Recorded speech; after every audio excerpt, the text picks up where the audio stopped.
Hello everyone, it's Geesje. Welcome back. Today we're going to make this journal and it is shaped in a handbag form. And thank you to Natasa from Treasure Books to come up with this great project.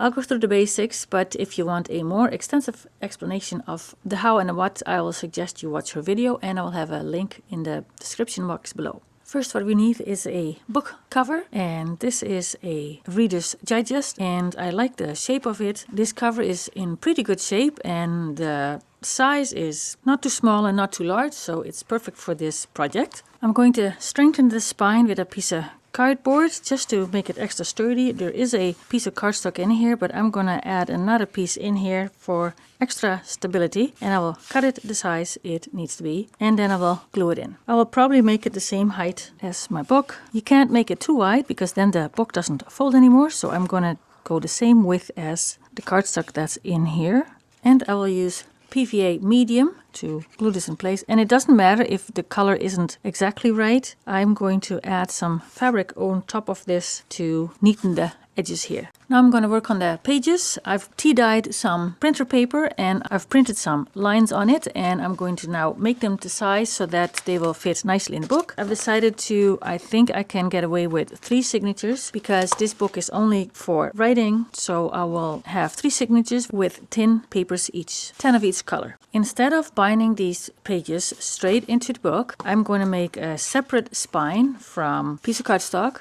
piece of Tyvek that I've put double-sided tape on, and I'm going to have my fabric on here, and I will glue the cardstock on this side. Then I will sew my signatures on here, and then I will glue this in the book when I've done the handles and the closure.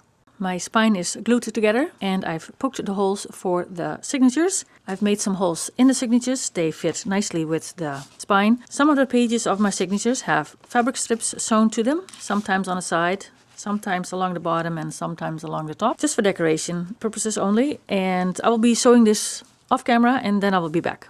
I'm working on the handles right now, and I'm using a thin strand of fabric as my core, and one of the ends I shaped into a point, and I added glue to this end so that it is nice and sturdy when it goes through the beads. And I'm using these beads to make the handles, and these ones are paper beads I made with dictionary pages, 4 strips thick. And I will continue making the second handle.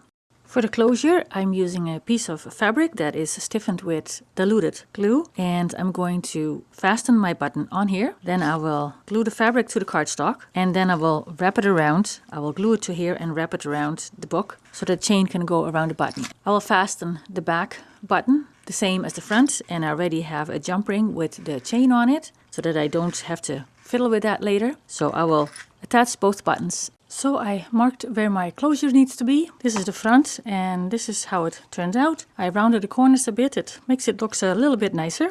So I'm gonna glue it in here, exactly over here. And I'll do the same with the back. And I'm using regular gel matte, which is a heavier glue than most, so I hope it's gonna stay put. And I'm also gonna put brads in it to strengthen it, but I'll show you that how it's done. So first, some glue. That was way too much.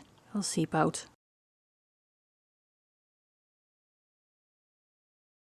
I've put 2 brads in there, also to make sure that this does not move, but also, well, I think it kind of looks nice. So I poke a hole with my awl, and I'm protecting my table with a cutting mat, and this is a piece of foam. Now I have to push really hard on the brad, but because the button is in the way, I got myself a little piece of wood, and I will place this here. Then I will open the brad, and then I will use the back of my awl to flatten it so that it's nice and flush.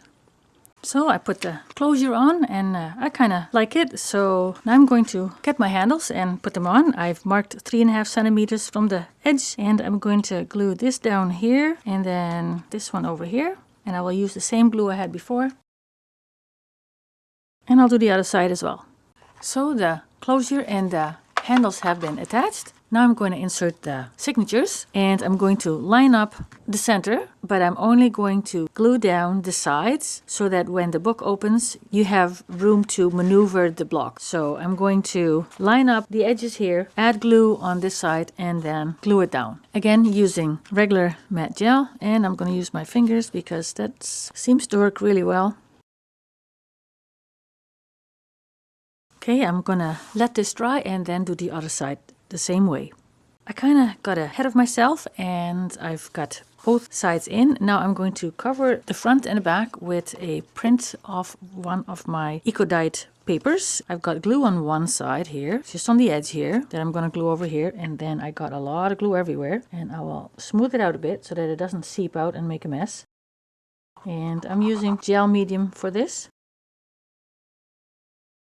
And I will do the same with the back side. Well, that was it for today. I hope you liked the project. And if you want to see it in more detail, I encourage you to watch Natasa's video. The link will be in the description box below. And I hope to see you in the next video. Bye!